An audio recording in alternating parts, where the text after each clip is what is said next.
Gopi Janavallabha Girivaradhari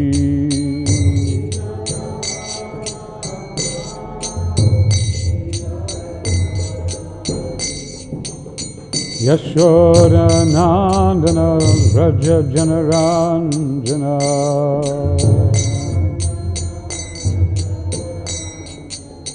Yashoda Nandana Vraja Janaranjana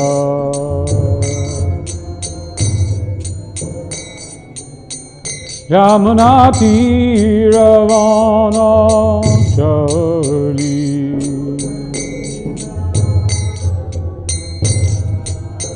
Yamuna Tiravana Chari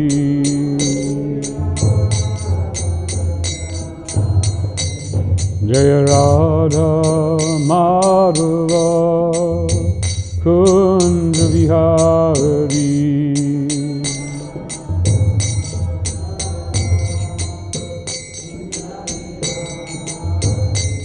Jaya Radha Madhava Kunja Vihari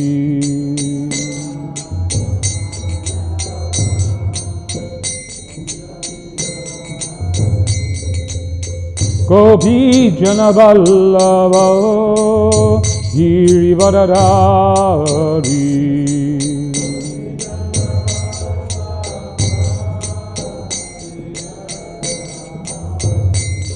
Gopi Janavallabha Girivaradhari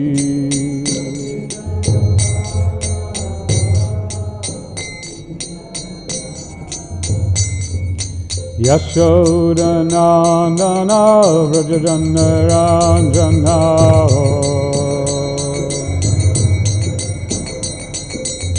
Yashoda Nandana Vraja Janaranjana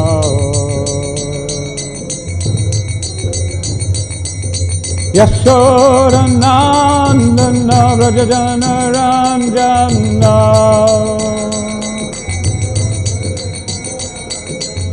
Yamuna Tiravana Chari Yamuna Tiravana Chari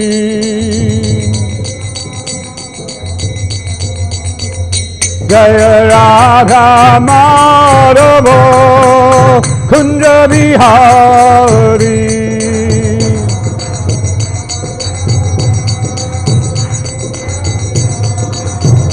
Jaya Radha Madhava Kunja Vihari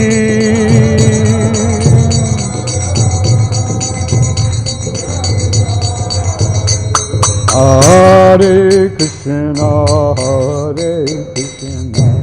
Krishna Krishna Hare Hare Hare Rama Hare Rama Rama Rama Hare Hare Hare Krishna Krishna Krishna Hare Hare Hare Rama Hare Rama Rama Rama Hare Hare Hare Krishna Krishna Krishna Hare Hare Hare Rama Rama Rama Hare Hare Hare Krishna Krishna Krishna Hare Hare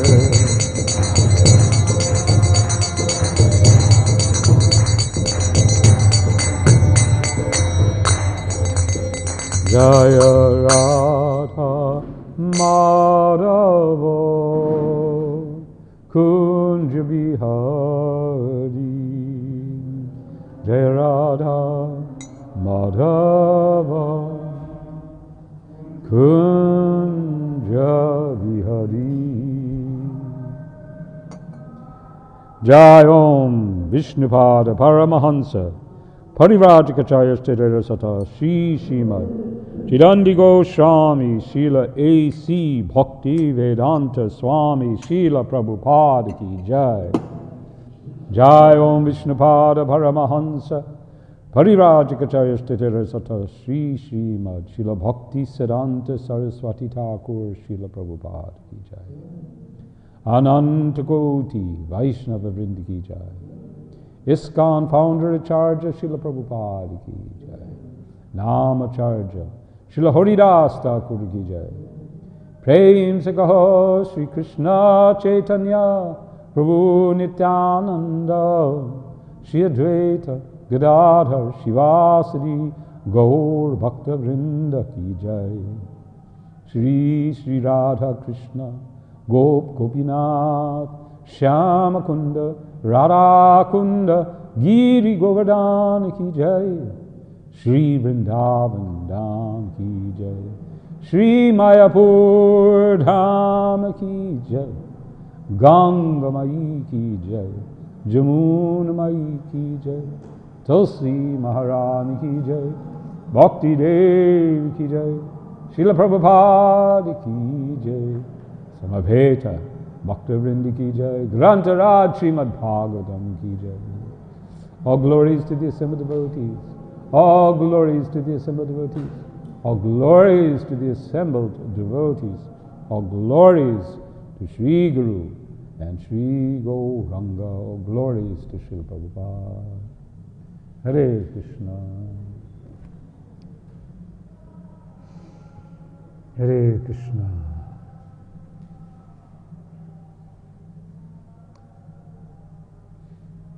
Om Namo Bhagavate Vasudevaya.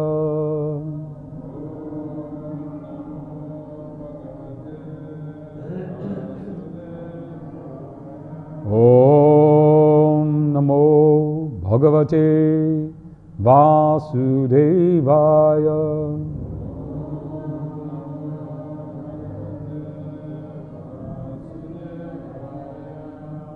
Om Namo Bhagavate Vasudevaya.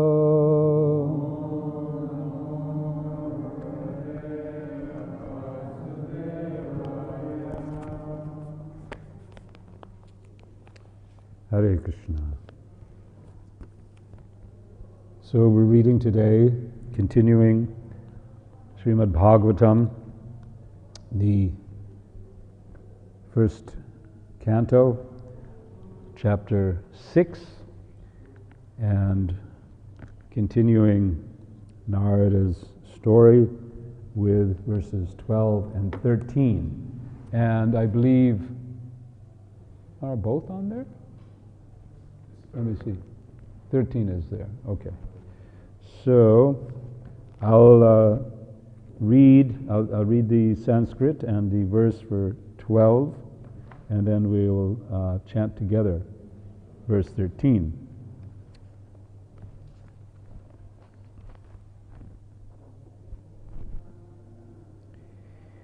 Chitra dhatu vichitradrin iva bhagna bhujadruman jalashayan chiva jalan nalintsura sevitaha chitrasvanai patraratair vibramad brahmarashriya.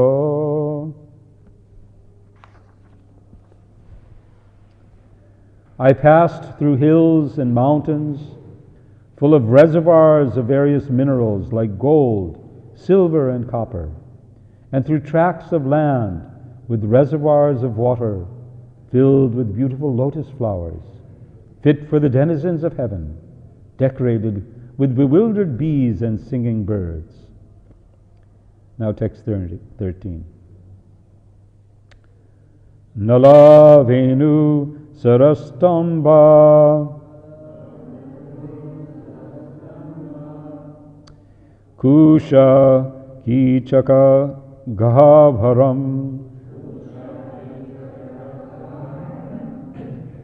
eka evati atoham adraksham vipinam mahat goram pratipayakaram nyalo luka shivajiram nalavenu sarastamba kushaki chakaghavaram eka evati atoham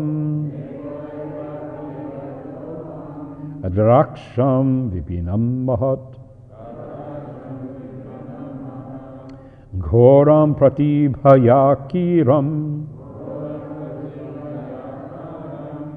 vyaloluka shivajiram. Others?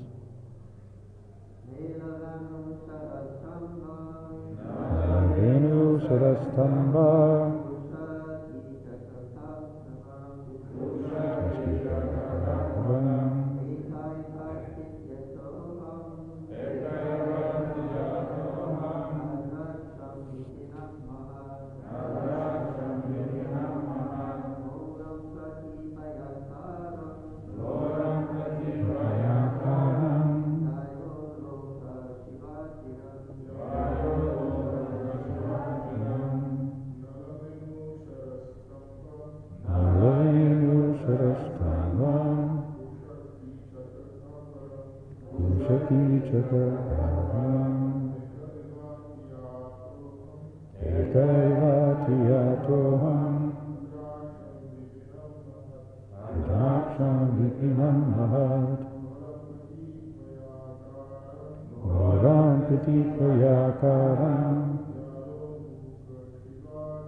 Ladies?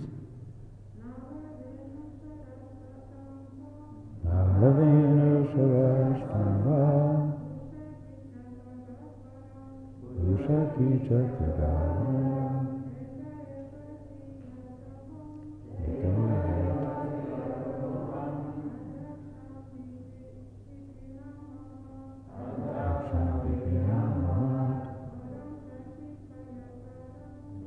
Ram Priti Prayakaram Vyaloluka Shivajiram Navenu Sarasvama Kushaki Chakagaram Eka Evatitavam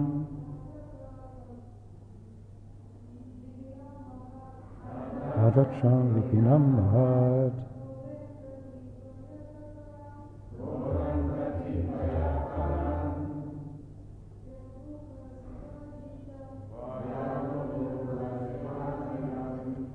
Nala, pipes. Venu, bamboo. Shara, pens. Tanba, full of. Kusha, sharp grass. Kichaka, weeds. Gavaram, caves. Eka, alone. Eva, only. Atiyata, difficult to go through. Aham, I. Adraksham, visited. Vipinam, deep forests. Mahat, great. Ghoram, fearful. Pratibhya akaram, dangerously. Vyala, snakes. Uluka, owls. Shiva, jackals. Ajiram, playgrounds. Translation and purport by His Divine Grace, A.C. Bhaktivedanta Swami, Srila Prabhupada. I then passed alone through many forests of rushes, bamboo, reeds, sharp grass, weeds, and caves, which were very difficult to go through alone. I visited deep, dark, and dangerously fearful forests, which were the play yards of snakes, owls, and jackals. Purport. It is the duty of a mendicant, Parivrajacharya, to experience all varieties of God's creation by traveling alone through all forests, hills, towns, villages, etc., to gain faith in God and strength of mind, as well as to enlighten the inhabitants with a message of God. A sannyasi is duty-bound to take all these risks without fear. And the most typical sannyasi of the present age is Lord Chaitanya, who traveled in the same manner through the central Indian jungles, enlightening even the tigers, bears, snakes, deer, elephants, and many other jungle animals. In this age of Kali, sannyas is forbidden for ordinary men. One who changes his dress to make propaganda is a different man from the original ideal sannyasi. One should, however, take the vow to stop social intercourse completely and devote life exclusively to the service of the Lord. The change of dress is only a formality. Lord Chaitanya did not accept the name of a sannyasi, and in this age of Kali, the so-called sannyasis should not change their former names, following in the footsteps of Lord Chaitanya. In this age, devotional service of hearing and repeating the holy glories of the Lord is strongly recommended, and one who takes the vow of renunciation of family life need not imitate the Parivrajacharya like Narada or Lord Chaitanya, but may sit down at some holy place and devote his whole time and energy to hear and repeatedly chant the holy scriptures left by the great acharyas like the 6 Goswamis of Vrindavan.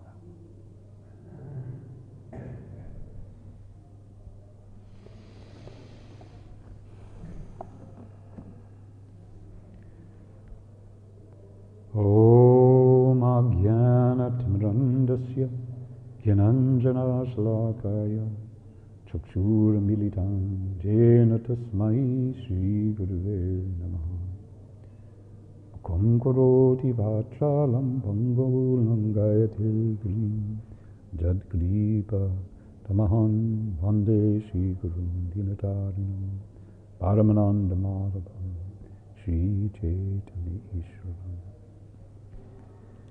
Hare Krishna. So we find Narada Muni continuing his journey.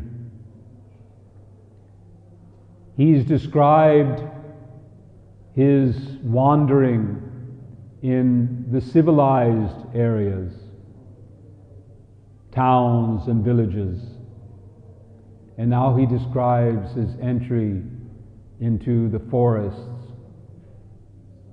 Initially, he enters into wonderfully beautiful forests with beautiful lakes and filled with lotuses and just extraordinarily gorgeous places. But he keeps going until he actually enters in to those deep, dark, dangerous forests filled with wild animals and snakes and Very dangerous. Srila Prabhupada begins his purport here by introducing us, well, not for the first time I imagine, but he uses the term Parivrajacharya. So in preparation I was reviewing the different stages of the sannyas ashram. So as I'll try to remember, I think I printed it out actually, but I'll try to remember, that when the devotee begins to renounce in the traditional arrangement, to renounce the family life and to leave home because of a remaining insecurity. What will I do? How will I live? The sannyasi is allowed to simply leave the home and go somewhere outside of his village or his area, neighborhood. For kutichak. Kutichak is the kuti. So he creates some little kutir. And he's allowed to even receive food from his home in that place. But gradually, as his faith increases,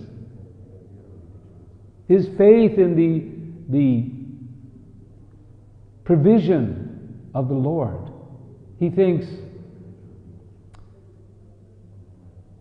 I do not need to be served in this way.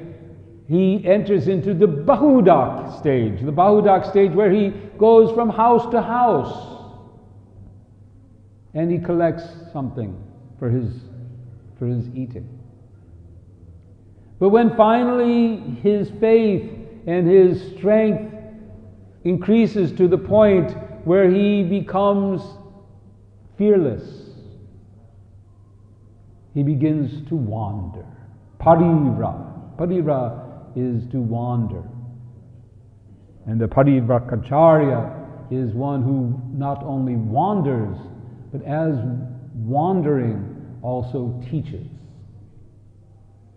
So here we find Narada Muni has wandered. He's gone off to wander the world. Now, Prabhupada gives a very interesting statement here, which I'll explain. He says it is the duty of a mendicant, a Parivrakacharya, to experience all varieties of God's creation by traveling alone through all forests, hills, towns, villages, etc., to gain faith in God and strength of mind, as well as to enlighten the inhabitants with the message of God. So, this wandering has, according to Prabhupada's statement here, three purposes. The first is to gain faith. He says to experience, by experiencing the world. And this is where the question comes in. To gain faith in God, do we need to experience this creation?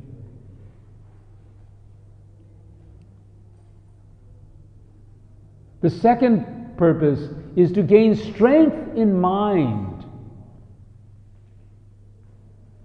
to become strong. And finally, the third, to serve by spreading the message of Krishna. How many devotees here have gone out on traveling Sankirtan? Yes? Over there? Yes? Yes?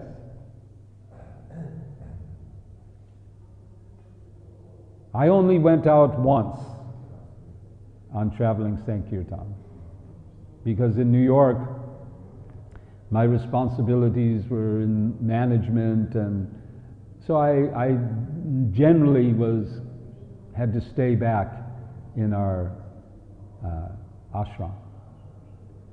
But I got a chance one time to take a van and hit the road. And I'm not sure if it was your experience, but in the early days of our movement, there were quite a few devotees who went out on this Sankirtan mission with nothing, like the sannyasis. As Srila Prabhupada points out in this purport, the dress is a formality. Of course, it's also a little bit more than a formality when one takes the vows of sannyas. But as Sri Krishna himself states in the Bhagavad Gita, and I don't remember the verse, somebody else may, where he speaks of sannyasam. Anyway, he talks about how real sannyas is to be detached from this world and to serve. So there are countless stories, and anyone who's been on traveling Sankirtan, I'm sure, has experienced how one becomes stronger, how one's faith in the Lord is increased by experiencing the variety of this world and interacting with it in Krishna's service with full dependence on his protection. Well, we see here that Narada Muni, he didn't have a credit card. There were no ATMs. There was nothing to fall back on. He just was depending on Krishna. And this wandering, this moving about this world gives us strength of mind and faith in the protection of Krishna. And of course, it gives us the opportunity to share Krishna with all those we meet. And we'll get to that also. Prabhupada gives Lord Chaitanya Mahaprabhu and his wandering in the forests of Jharikanda as an example. We don't have so much time, otherwise I'll just briefly relate. Such a wonderful pastime. Mahaprabhu wanted to visit Vrindavan. His first attempt did not succeed. He tried to go, but he was followed by so many, and he was tricked in different ways to abort and end up back in Puri. But now he's determined.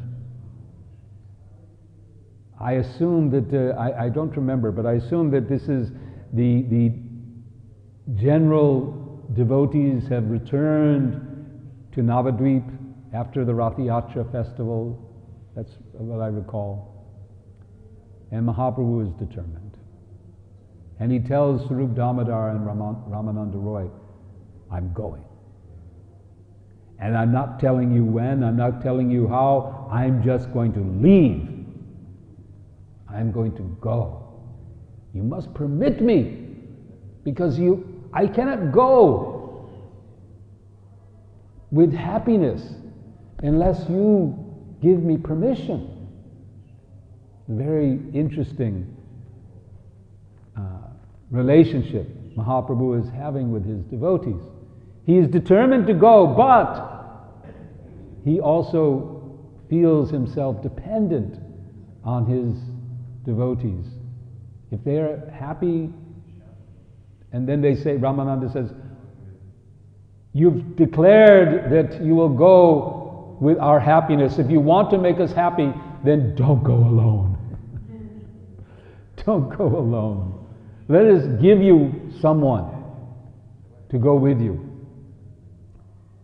And then Mahaprabhu interestingly replies, all right, for your happiness, someone may come. But it can't be any of my dear devotees. If one of those goes, then the others will be upset that they didn't get to go. It has to be a new man, he says, a new person. So Balabhadra Bhattacharya is selected to go. And as is described as they go, and they actually get one more person, although we don't hear the name of this person. But they say there'll be another Brahmin. It's interesting. This is something I would like to know from others more about.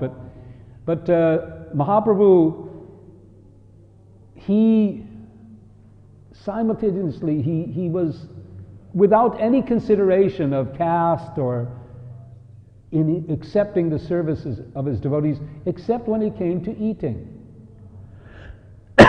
When it came to eating, whether it was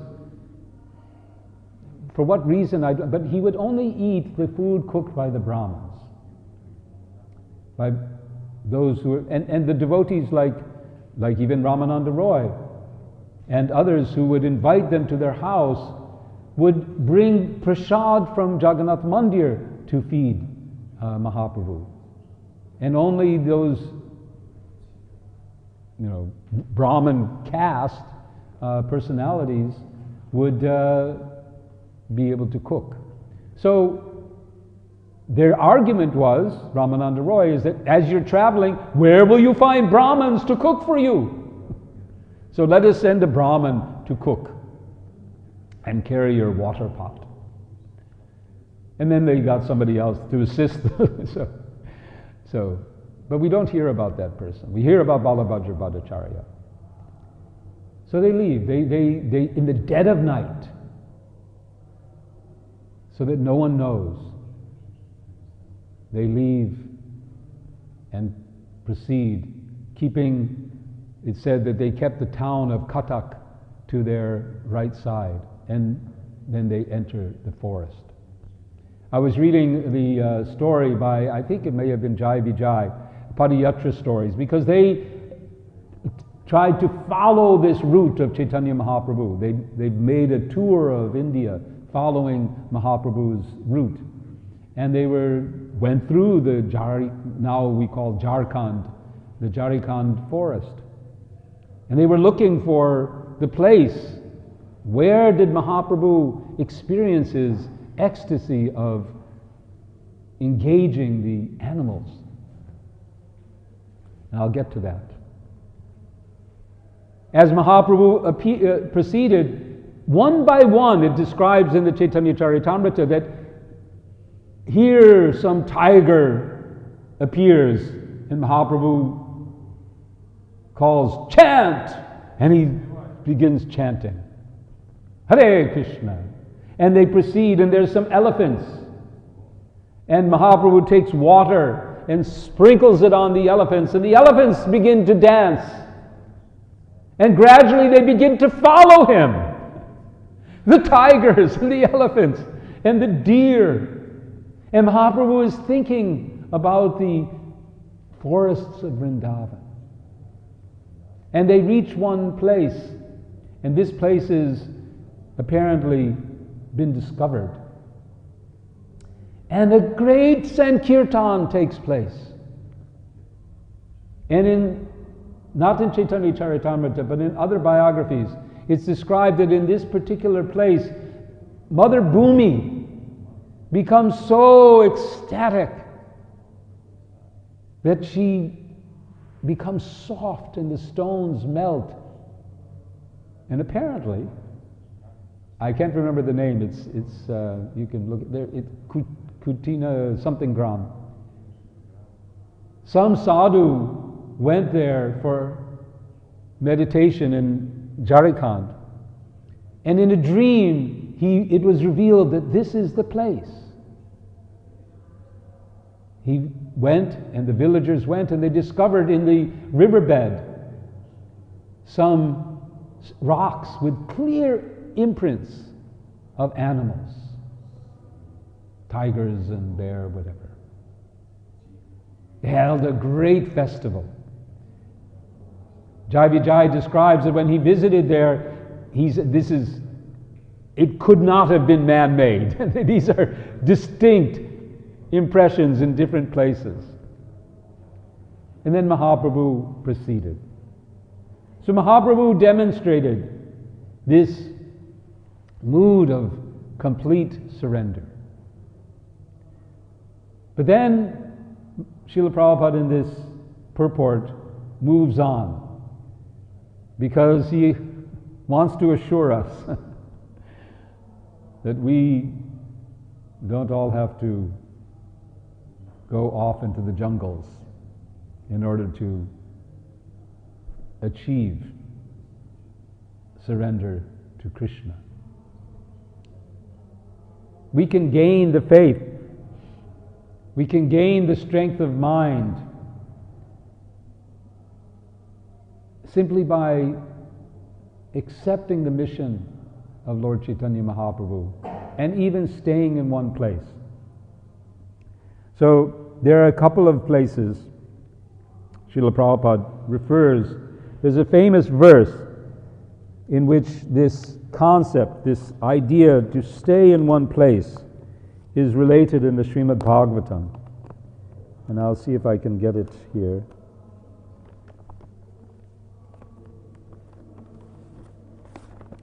It's from the Srimad Bhagavatam 10.14.3, and this is Lord Brahma speaking. Lord Brahma gave us some very wonderful instructions. Jivanti san mukhritam vavadiya vartam stane stita shrutigatam tanuvan manovir ye prayaso jita jito pyasi tais trilokyam. O my Lord Krishna, a devotee who abandons the path of empiric philosophical speculation aimed at merging in the existence of the Supreme and engages himself in hearing your glories and activities from a bona fide sadhu or saint, and who lives an honest life in the occupational engagement of his social life, can conquer your sympathy and mercy even though you are ajita or unconquerable.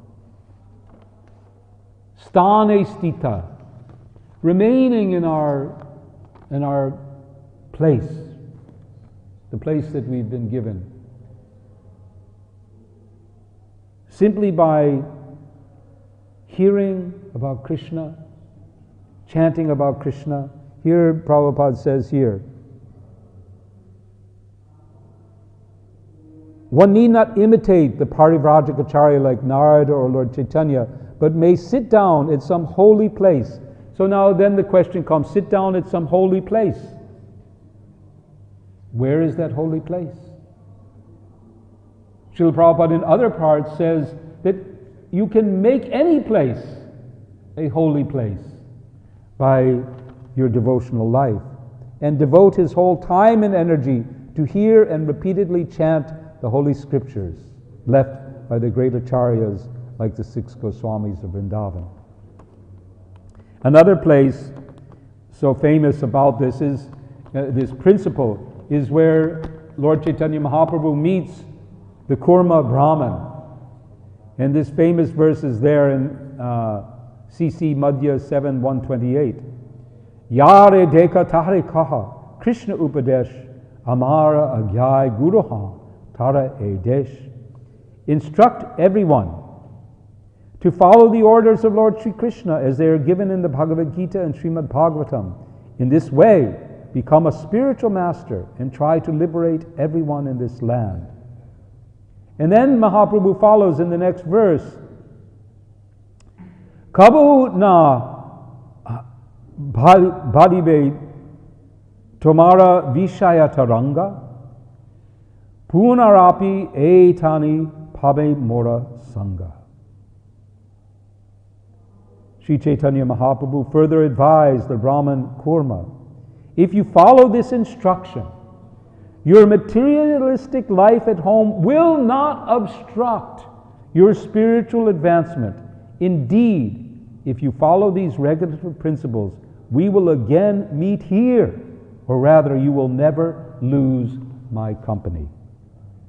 And in the purport, Srila Prabhupada says, it does not matter whether one lives in a holy place like Vrindavan, Navadvip, or Jagannath Puri, or in the midst of European cities, where the materialistic way of life is very prominent.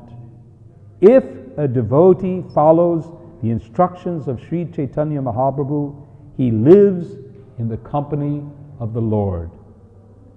Wherever he lives, he converts that place into Vrindavan and Navadvip. This means that materialism cannot touch him. This is the secret of success for one advancing in Krishna consciousness. So we have the direction. How to achieve the purpose of the Parirakacharya, simply by accepting the mission of Lord Chaitanya Mahaprabhu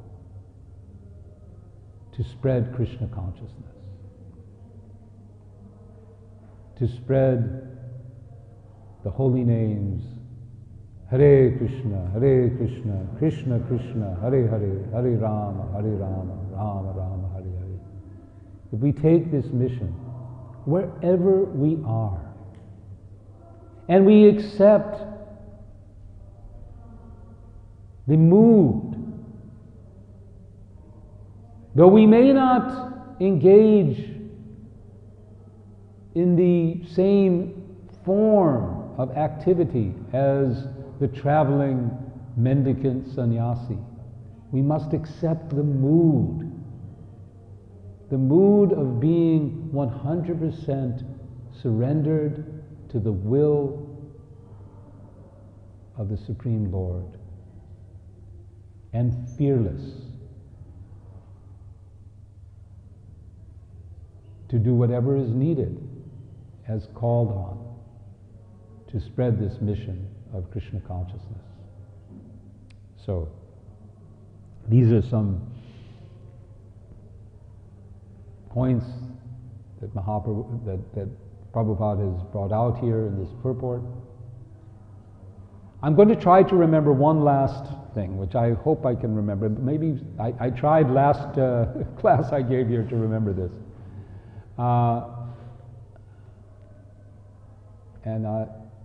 Because it's this same term that Mahaprabhu gives here, Vishaya Ranga, appears in a poem that exemplifies this spirit by Bhaktisiddhanta Saraswati Thakur. When the deities, I believe the deities that traveled from from Ultadanga Road initially, were they Gaur-Nitai, or was Radha Krishna already there? Do you know? I can't remember. I think it was Gaur-Nitai and Radha Krishna came later. But anyway,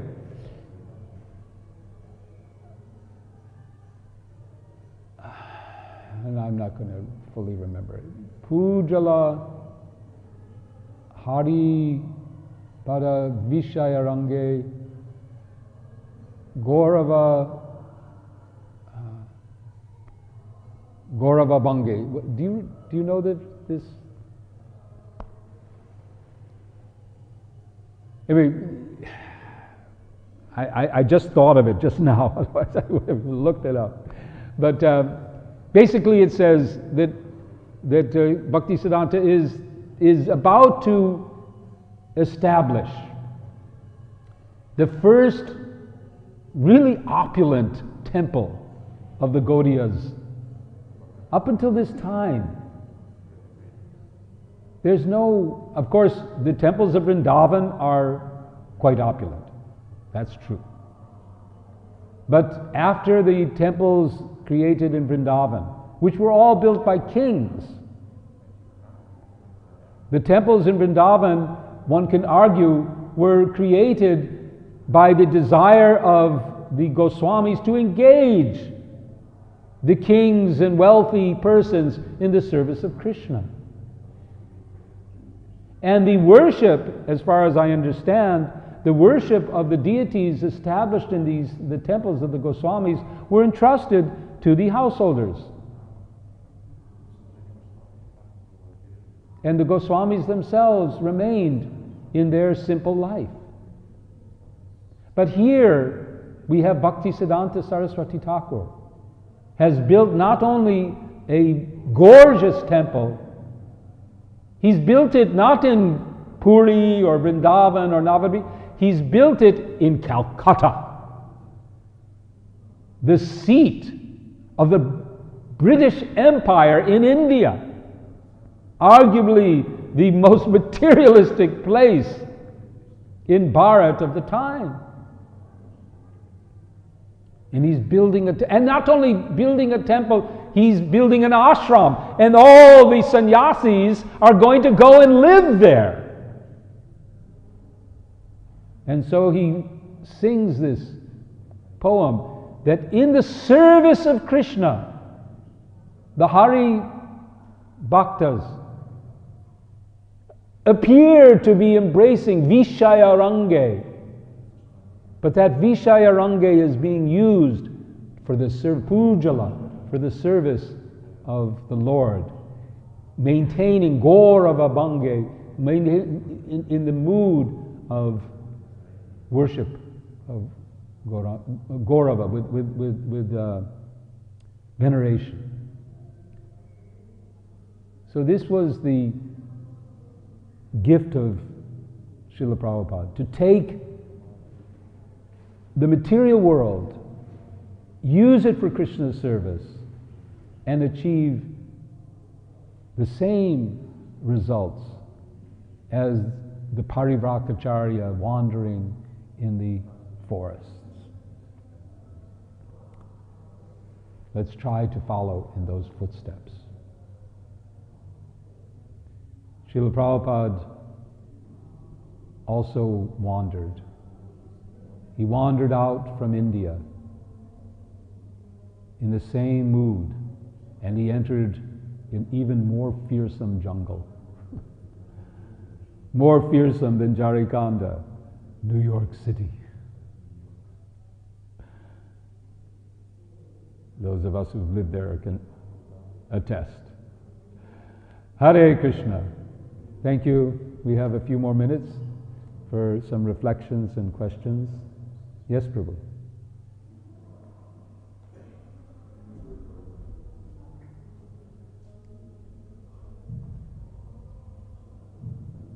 Thank you very much for your lecture. Prabhu was very nice.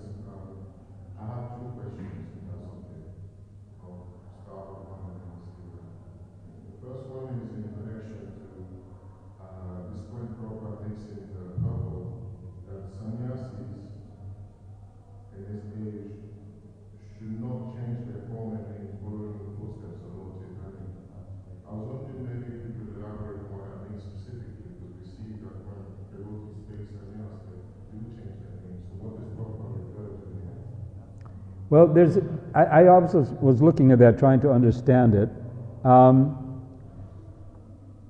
He says, in this age of Kali, the so-called sannyasis should not change their former names, following in the footsteps of Lord Chaitanya. So I was trying to understand that, and I was thinking that that there's two things being said here. One is it's perhaps an attempt. Srila Prabhupada is attempting to put to give some out, I guess, because he's talking about so-called sannyasis, in the previous sentence. He's talking about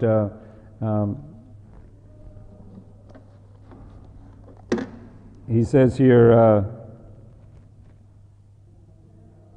because first he says the one who changes his dress to make propaganda, and again this is changing his dress to make propaganda for himself, is what he's saying, is a different man from the original ideal sannyasi. So he's setting, I believe, the stage to talking about those who accept the dress of a sannyasi and then also accept a new name and call themselves Bhagavan, Mahatma, Jagadguru, Pujyapad, Om Vishnupada, Bhakti, whatever. Or maybe not Bhakti, maybe Shiva or whatever. That kind of acceptance should be discouraged, and so he gives this sort of, well, don't change your name at least. That's what I took from it. Now, Srila Prabhupada, the question came up, what about Srila Prabhupada? It is true that Srila Prabhupada did not change his disciples' names until Bhakti Charu Swami and at the very end, he started using this bhakti system. But we find that Bhakti Siddhanta did award sannyas names. And we also, of course, that's within the context that Bhakti Siddhanta was the first, was introducing, after Chaitanya Mahaprabhu, there was no sannyasi ashram in that sense in the Gaudiya Sampradaya. The Goswamis themselves, although we call them Goswamis, they dressed as what we now would call Babaji Vesh. And then it kept going like that. It kept going like that. There was, we see Bhaktivinoda Thakur, Jagannath Das Babaji, Gaur Kishore, they all accepted the Babaji Vesh. But in the same way that Sri Chaitanya accepted sannyas for the purpose of preaching, so similarly Bhaktisiddhanta Saraswati Thakur felt that it was needed to introduce, to counter, because at this time we find this is about the same time as the Ramakrishna mission has been developing, headed by Vivekananda. And Vivekananda has adopted the sannyas Gerawa dress, although Ramakrishna himself, I believe, did not exhibit anything like that. But he is, and he's established monastery, he's established this whole system.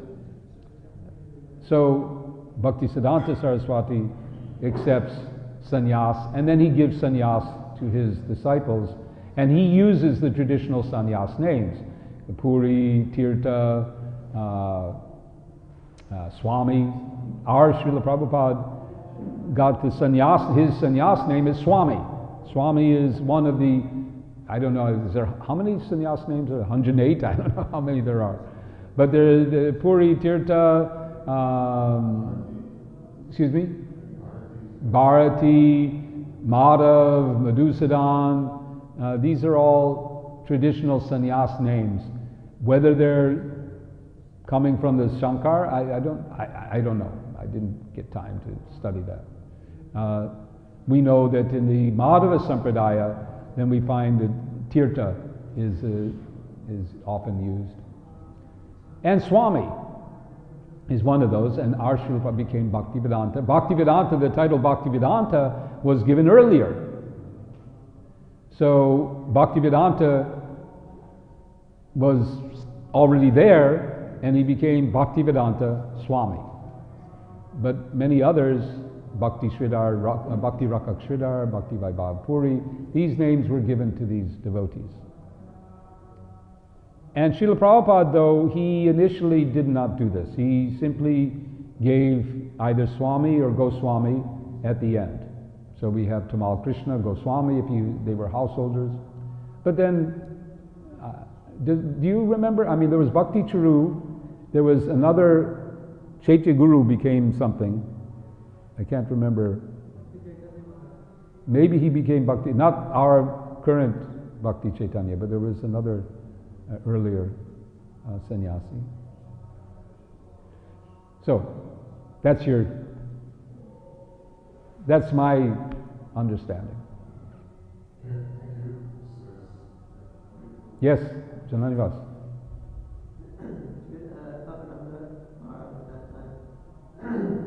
The Austrian Prabhupada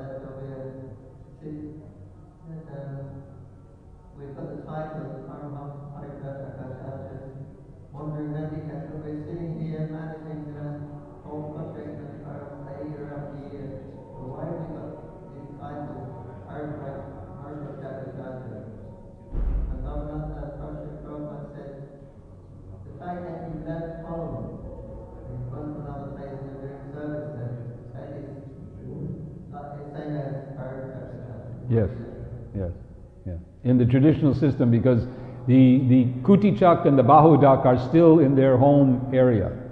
And then when they're strong, they leave and they become Parivrajaka. And then when they're perfected, they become Paramahansa. So, all right, thank you. Oh, you have... What's that? I have a second question, but if you have to answer that, We're over time. Hare Krishna. Jai Shri Prabhu.